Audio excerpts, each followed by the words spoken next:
Hi guys, আমি চলে এসেছি আজকে একটা খুবই গুরুত্বপূর্ণ টপিকের উপর আলোচনা করতে। তো সেটি হচ্ছে রিটায়ারমেন্ট প্ল্যানিং। আমরা সকলেই এখন কাজ করি, আয় করি, কিন্তু 60 বছরের পর আয় থাকবে না, খরচ কিন্তু চলতেই থাকবে। তাহলে সেই সময়ের জন্যই দরকার retirement planning. Why retirement planning is important?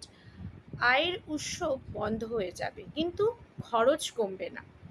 ইনফ্লেশনের কারণে ভবিষ্যতে খরচ আজকের তুলনায় অনেক বেশি হবে।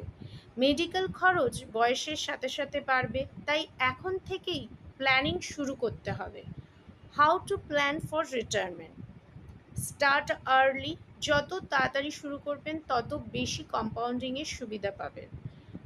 Choose long term options, PPF, NPS, mutual fund, SIP.